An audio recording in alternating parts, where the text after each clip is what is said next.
quería compartir algunas cosas respecto a lo que es el síndrome de Pedro. Pobre Pedro, no es que me la agarro con él, ¿no? Pero por lo menos quiero describir, un síndrome es un conjunto de tendencias, de síntomas que en medicina pueden afirmar un diagnóstico médico de alguna patología. Bueno, no sé si Pedro estaba enfermo, pero tenía una tendencia que demostraba una personalidad con mucha iniciativa. Oportunamente me vi tan identificado con Pedro. Para la iglesia es un problema tener mucha iniciativa. Pues Dios lo que se espera de nosotros es obediencia, no talento. Pero Pedro tenía iniciativa y decía cosas. Si vos me llamás, yo también camino arriba del agua. Después de un día, porque consideraba la realidad y su fe no le daba para caminar arriba del agua. Aparte, todos sabemos que arriba del agua no se puede caminar. Pero él se animaba, él era voluntarioso. Y es bueno ser voluntarioso en un sentido, pero la iglesia no se edifica con ideas ni solo con disposición, sino con la perfecta obediencia a la verdad. Jesús mismo, Dios hecho hombre, el Verbo de Dios hecho carne, dijo que su juicio era justo, porque él no venía a hacer su propia voluntad, sino la voluntad del que le envió, la voluntad del Padre. Y esa es la única posibilidad que tenemos en la iglesia. No es lo mismo ir que ser enviado, porque el poder está en el que te envía. El poder está en el que dice: vayan, prediquen el evangelio a toda criatura. Y entonces uno va, y uno es chiquito, pero Dios es grande. Así tendría que ser la iglesia siempre. ¿Cuál es el síndrome de Pedro? Que estaba tan dispuesto a actuar y a tomar decisiones y a proponer, que se desbordaba, no reconocía límites. En un momento, dice Mateo 16, no sé si lo podemos poner. ¿Ustedes ven el texto? Mirá qué dice ahí. Viniendo pues Jesús a la región de Cesarea de Filipo, preguntó a sus discípulos: ¿quién dicen los hombres que es el Hijo del Hombre? Ellos dijeron: unos Juan el Bautista, otros Elías, otros Jeremías o alguno de los profetas. Y él les dijo: bueno, está bien, pero ustedes, ¿quién dicen que soy? Respondiendo Simón Pedro dijo: tú eres el Cristo, el Hijo del Dios viviente. Entonces le respondió Jesús: bienaventurado eres Simón, hijo de Jonás, porque esto que dijiste no te lo reveló carne ni sangre, sino mi Padre que está en los cielos. Y yo también te digo que tú eres Pedro, y sobre esta roca edificaré mi iglesia, y las puertas del Hades no prevalecerán contra ella. Lo que edifica Cristo tiene eternidad. Es irrefutable, indubitable, invencible. Si lo hace Cristo, no solo está bien, permanece para siempre. Y las puertas del mismo infierno no pueden prevalecer. Algo terrible para nosotros o para la humanidad que no tiene a Cristo es la realidad de la muerte. Uno vive, no importa la cantidad de tiempo que viva. Puede vivir 10 años, 50 años, puede vivir 100 años. Pero todos sabemos que un día nos vamos a enfrentar con la muerte. Y la muerte nos va a ganar. Y si uno no tiene la confianza y la unidad con Cristo, que es el autor de la vida, no disfruta de la convicción y de la seguridad de que una vez en la eternidad, Jesucristo, el Hijo de Dios, fue a la parte más baja de la tierra y se enfrentó con el que tenía las llaves y el imperio de la muerte y el Hades. Y le dijo, dame las llaves. Y el diablo se las tuvo que dar. Y ese día, la vida venció a la muerte. Y porque Él vive, todos nosotros vivimos. Esta es la tremenda realidad. La iglesia tiene mucha actuación, ideas, talento, preparación, estudio. Pero de todo eso lo único que tiene eternidad es lo que Cristo dice. Y tenemos que aprender a tener el oído en la boca de Dios y a ser cuidadosos con nuestra interpretación de lo que es ser esclavo de Cristo, hijo de Dios, o de lo que es desbordarse y decir, como yo soy un hijo de Dios, hago lo que quiero y todo va a ir bien.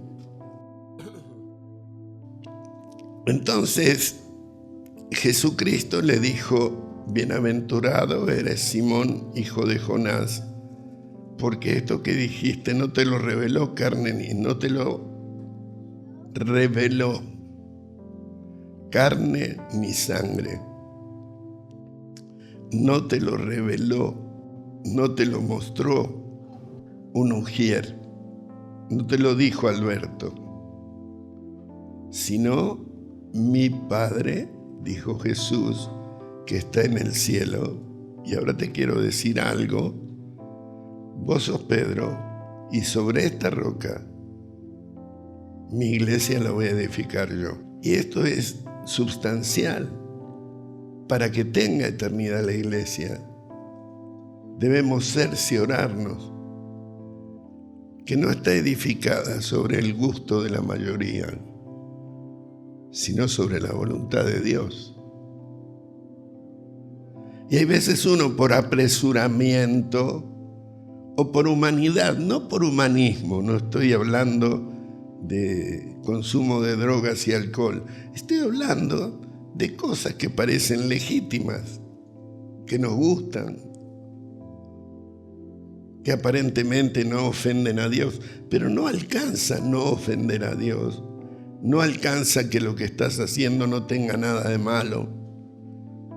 Lo que alcanza es para ser la iglesia si Dios te lo dijo. No es lo mismo ser creativo, el único creativo de la iglesia es Dios. Los demás reproducimos fielmente, o lo intentamos, lo que Dios dice. Pero la iglesia no es cuestión de diseños humanos, sino de obediencia a la verdad. Y aquí Pedro me parece que se confundió. Me puede pasar, te puede pasar a ti. Él confundió esta distinción del Padre que le había revelado que Jesús era el Hijo del Dios viviente. Lo habrá tomado como que el Señor le seleccionó entre los otros 11. Pero después de eso viene este otro pasaje, a ver si me ayudan a leerlo. Mateo, desde el verso 21 del capítulo 16, dice: desde entonces comenzó Jesús a declarar a sus discípulos que le era, ¿qué dice ahí? Si Dios te dice que algo es necesario, la intención de querer evitarlo no debiera borrarse de nuestra intención. Pero cuando a nosotros nos parece que lo que va a ocurrir es desagradable, nosotros tratamos de evitarlo. O la iglesia no me tiene que agradar a mí, le tiene que agradar a Dios. Toca decir amén. Pero está tan cerca, es tan fuerte ese deseo de que Dios haga lo presumiblemente correcto, que la iglesia contemporánea está saturada de cosas que nosotros resistimos porque creemos que son malas. Desde entonces, dice, comenzó Jesús a declarar a sus discípulos que le era necesario ir a Jerusalén y padecer mucho de los ancianos, de los principales sacerdotes y de los escribas, y ser muerto. ¿Cómo que te van a matar? Imagínate a Pedro. Pedro amaba a Jesús, pero el amor en este sentido sentimental no legitima nuestra oposición a la voluntad de Dios. Entonces él dice, ¿cómo que vas a morir? Entonces Pedro, el bienaventurado porque había recibido la revelación, tomándolo aparte, comenzó a reconvenirle. ¿Qué cosa? Yo me imagino a Pedro agarrando del brazo a Jesús, llevándolo aparte y diciéndole, pero ¿cómo vas a permitir esto? Ahora que empezamos a entender las cosas espirituales, te van a matar. ¿Y qué vamos a hacer nosotros? Entonces le dijo así, diciendo, Señor, ten compasión de ti. En ninguna manera esto te acontezca. Pero él, volviéndose a Pedro, dijo, quítate de delante de mí, Satanás, me eres tropiezo, porque no pones la mira en las cosas de Dios, sino en las de los hombres. Es el peligro de creer que la voluntad de Dios tiene que coincidir con lo presumiblemente correcto para los hombres. Hay mucho de esto en la iglesia. Mucho de esto en la iglesia del mundo, no en el sentido de la mundanalidad, sino del orbe. Hay mucho de esto en nuestro corazón. A mí me preocupaba hace tiempo atrás cuando venían anuncios de que un pastor, otro más, se había enfermado de COVID. La respuesta del resto de los pastores del consejo pastoral y de hombres de Dios, hombres que aman a Dios, que yo los conozco de 40 años de ministerio, decían, no, pero Dios se va a glorificar. Pero para que Dios se glorifique no hace falta que yo no me muera. La gloria de Dios se expresa en la vida del Hijo, en su desprecio por su propia vida para redimir a un pueblo propio, celoso de buenas obras. No importa tanto durar un poco más, un poco menos. Si uno no entiende esto, termina resistiendo lo que Dios hace o te deja robar el evangelio. Te roba el diablo la buena noticia. La buena noticia no tiene siempre coincidencia con lo que pensamos que Dios tiene que hacer. Tengo ejemplos en mi propia vida y en la de otros. Hombres, mujeres fieles que les ha tocado sufrir. Pero el Señor dice que a través de muchas tribulaciones es necesario que entremos en el reino de Dios. Y Jesús, ¿cómo fue perfeccionado? Por aflicciones. Yo no estoy diciendo que ahora te va a pasar algo que te va a hacer sufrir muchísimo. Digo que aunque te toque sufrir muchísimo, eso no le quita gloria a Dios. Seguramente Dios te lo retribuirá de alguna manera, porque Él fue el que dijo que los que lloran recibirán consolación, que el Señor va a enjugar toda lágrima. Y yo me imagino en la eternidad de Dios, alguna vez, al Señor tomando a los sufrientes de su pueblo y con un pañuelo cuidadosamente enjugará toda lágrima. No es necesariamente en esto, pero el Señor le acababa de decir a Pedro, es necesario que ocurra todo esto. ¿Y por qué es necesario?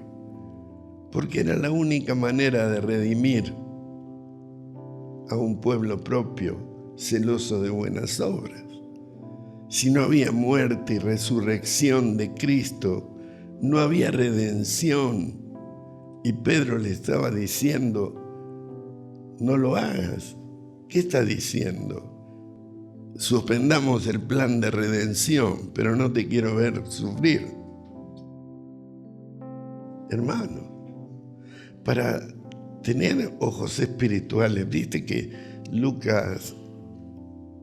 Mateo 6:22 dice que la lámpara del cuerpo es el ojo. Uno tiene que aprender a ver como Cristo para comprender a Cristo. O puede terminar resistiendo la obra de Dios en la propia vida. En Hechos 16 los invito a leerlo después.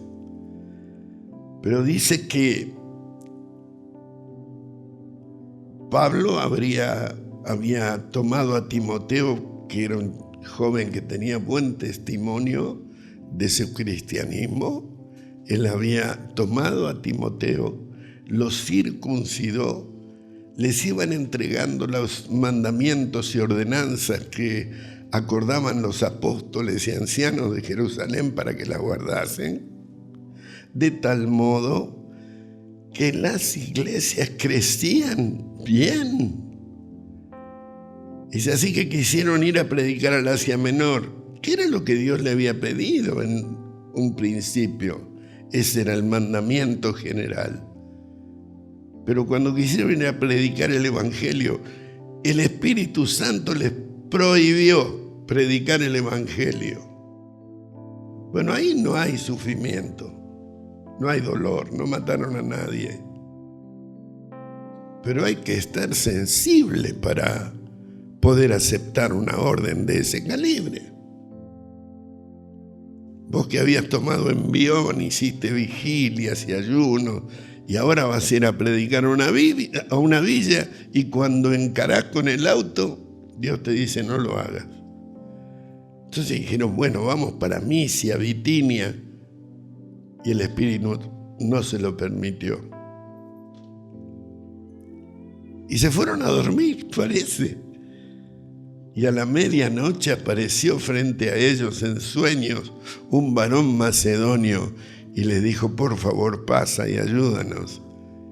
¿Y qué dijo Pablo? Y de inmediato partimos para allí, entendiendo que Jesús nos decía, ahora los necesito en Macedonia. Así que se subieron a un barco, se fueron, desembarcaron en Filipos y allí le predicaron a Lidia, la vendedora de púrpura. ¿Y qué más? Y como todo había sido en obediencia al Señor, eso les trajo suerte. Así que le echaron los demonios a una adivina y por eso lo latigaron y lo pusieron preso en el calabozo de más adentro. La palabra de la cruz, para nuestra comprensión natural, es una locura. Pero es una locura para los que se pierden, para los que ciñen la comprensión al razonamiento intelectual, a la cultura de los hombres. Con Cristo no te vas a enfermar, vas a estar prosperado, bendecido y en victoria. He visto tanta gente sufrir dentro de la iglesia, algunos entre nosotros. Tenemos que aprender.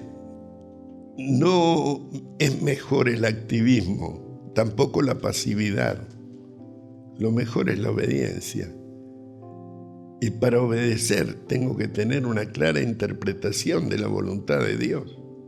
El oído pegado a su boca.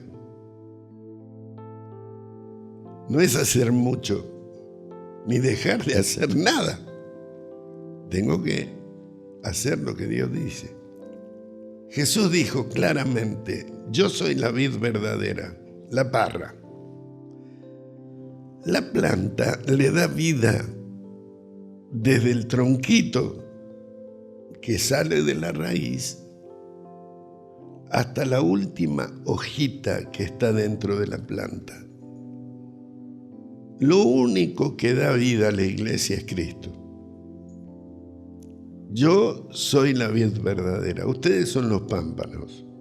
Ustedes están en la vid, no son la vid. Yo tengo vida para dar. Ustedes tienen vida porque la reciben de mí. Mi padre es el labrador. ¿Y qué hace el labrador? Yo soy citadino, no sé mucho de campo y eso, pero desde que estamos arreglando el lote de las eras, voy aprendiendo un poco más. El cuidado que requiere cada planta, hacerle una olla alrededor para que cuando cae lluvia la recoja y todo. Un trabajo bárbaro da cuidar las plantitas.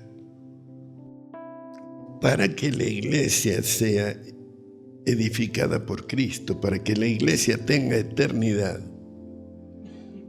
no tiene que haber muchos planes, tiene que haber obediencia, dependencia del Señor. Entonces el Señor es el que le da vida a toda la planta. El Padre es el labrador, es el que cuida la planta. Por eso dice que al pámpano que no dé fruto, el Padre lo va a desechar. Y al que lleva fruto, el Padre lo va a limpiar. Miren, limpiar no es que está con un trapito y un poquito de agua y hojita por hojita. Limpiar. Cuando uno limpia la planta, poda. Y la poda duele un poco. Pero si la planta no se poda, no mejora para dar mejor fruto. En este momento aquí, y luego cuando sales al cocinar y al almorzar, Dios es el que está trabajando en nuestra vida para formar a Cristo, despertando a Cristo en nuestra vida, regando la naturaleza de Cristo que nos fue impartida, y debe contar con nuestro sí, para que la iglesia sea iglesia. La tuvo que haber hecho Cristo. La que hago yo no es iglesia. Eso puede ser una sociedad de fomento,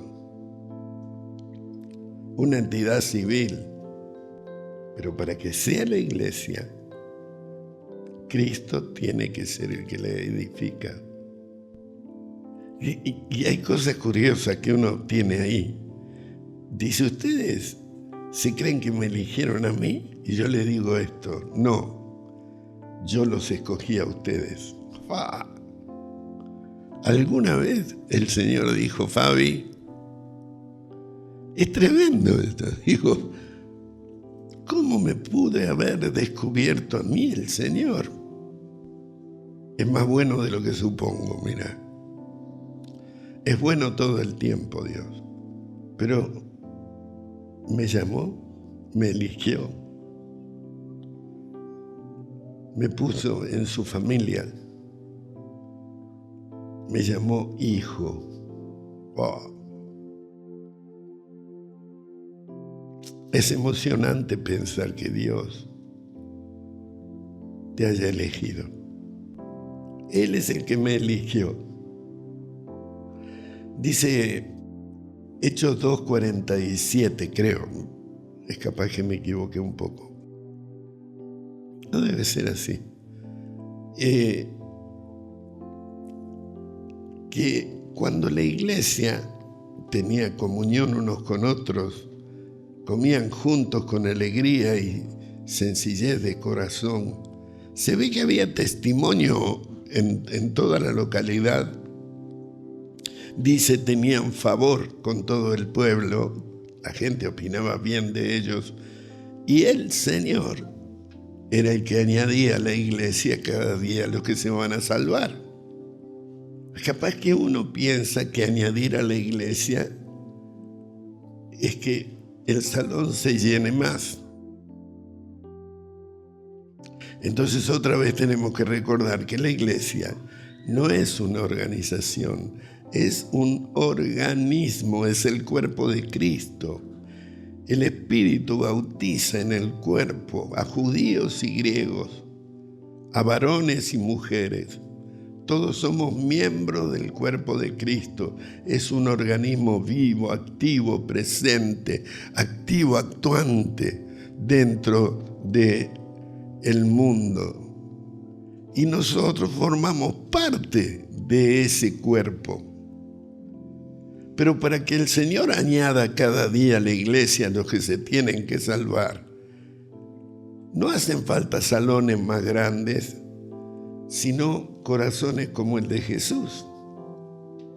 Corazones con la naturaleza de Cristo, que por amor lo dejó todo y vino a buscarnos. Dijo, cuando iba a nacer no había lugar para él en el mesón, así que tuvo que nacer en un pez, por amor a mí y a ti. Entonces una iglesia que tiene ese corazón es susceptible de que Dios le añada cada día los que se tienen que salvar. No es una iglesia donde decimos mensajes nada más, donde hacemos homilías. Es una iglesia que mira y presta atención, porque mirar es distinguir un objeto, pero la mirada impulsada por el corazón, por el amor de Cristo, tiene interés en aquellos a quienes mira. Mira así y el Señor va a añadir a la iglesia. No es solo tener mensajes emocionantes o correctos. Mirar como Cristo, con compasión, con misericordia. Tomar el corazón y ponerlo al lado de la miseria del otro. Esa mirada cuidadosa es la que abraza de amor al otro y le expresa la vida de Cristo. El oído, tener un oído atento a lo que otros te quieren decir. No estés todo el tiempo ocupado. Si quieres que el Señor a través de tu vida añada a la iglesia, tienes que oír. Doy un ejemplo con Bartimeo. Cuando salían de Jericó, la gente escuchaba a un ciego que decía: Jesús, hijo de David, ten misericordia de mí. Y los que estaban alrededor de Jesús, algunos de ellos, le mandaban que callase. Pero él gritaba aún más. ¿Y qué hizo Jesús? ¿Ves? No sé cuántos oídos había ahí, pero un oído era el de Jesús. Y mientras todos decían que se calle porque molesta a alguien que grita, Jesús mandó llamarle. ¿Sabes qué falta le hace a la gente que alguien mande llamarla? Ser la luz del mundo, prestar atención a otro, ponerte a su lado. Vos no vas a poder cambiar la vida, pero vas a poder ser el vehículo de Cristo para que otro tenga vida. Empatía. Ponerme en el lugar del otro para poder saber qué es lo que le ocurre. ¿Y qué le respondió Jesús a Pedro cuando Pedro le dijo que no se deje matar? Te lo leo. Entonces Jesús, aprovechando esta situación, dijo a sus discípulos: si alguno quiere venir en pos de mí, niéguese a sí mismo y tome su cruz. Creo que alguna vez lo dije. La cruz de Cristo tiene un valor incalculable, pero no por la calidad de la madera o cómo se trabajó para poder hacerla, sino porque Jesús la tomó. Él tomó la cruz. La cruz toma sentido, cobra sentido cuando la tomamos para morir, resucitar y vivir para Cristo. Entonces Jesús le dijo así: si alguno quiere venir en pos de mí, niéguese a sí mismo y tome su cruz. No es magia, es decisión a la obediencia. Entonces uno se convierte en un agente de Cristo para todos los demás. Yo comprendo a Pedro, tal vez en el cielo me van a ver pedirle perdón, pero es preocupante que alguien le quiera aconsejar a Jesús un consejo humanamente aceptable, pero que hubiera impedido la redención que es por su sangre. ¿Se comprende? Bueno,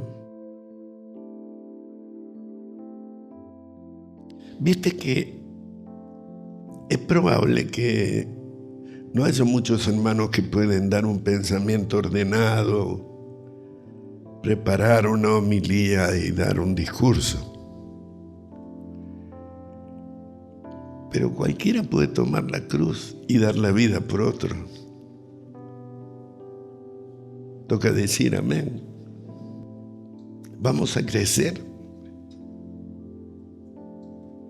Pablo dice: yo sembré, Apolo regó, pero el crecimiento, estamos hablando de la iglesia que Cristo tiene que hacer. Pero el crecimiento lo da Dios, lo da el Señor. Así que ni el que siembra es algo, ni el que riega, sino Dios que da el crecimiento. Y participar de eso es algo maravilloso, porque yo estoy en algo que no produzco, pero que surge, se hace, se realiza y tiene eternidad, porque es lo que Cristo hace. Nadie puede envanecerse. Yo tengo recuerdos hermosos de una hermana que me iba a buscar cuando quedé huérfano para llevarme a la escuelita dominical, a mí y a mi hermanita. Y siempre se lo agradecí. Me acuerdo de sus ojos azules. Me acariciaba la cabeza. Había muerto papá. Yo me sentía desolado. Pero ella, de una manera muy sencilla, me mostró a Cristo. Iba hasta casa, golpeaba las manos, la puerta. Salía mi mamá y ella le decía: Rosita, me llevo al nene. Y nos llevaba. Y ahí, ella no, pero de alguna manera Dios, a través de ella, puso en mi vida una semilla que nunca más salió del corazón y que hoy dio una planta. Bueno, no voy a predicar más, pero me gustaría que si el Señor te dijo algo, te pongas de pie, vamos a orar juntos, porque la palabra de la cruz es locura, pero es locura a los que se pierden, pero a los que se salvan, esto es a nosotros, es poder de Dios. Todos podemos amar, todos podemos amar, todos podemos ir hacia el otro. Si sos alguien que se queja mucho de las cosas que no te gustan, no de todas, solo del frío, del calor, de la humedad, del viento. Cuando vos empezás a dar la vida, se va eso. ¿Viste? Es cierto, cuando uno empieza a mirar al otro, no porque el otro esté peor, sino porque el amor, cuando uno da vida, viene el Padre y te limpia para que des más fruto, más fruto.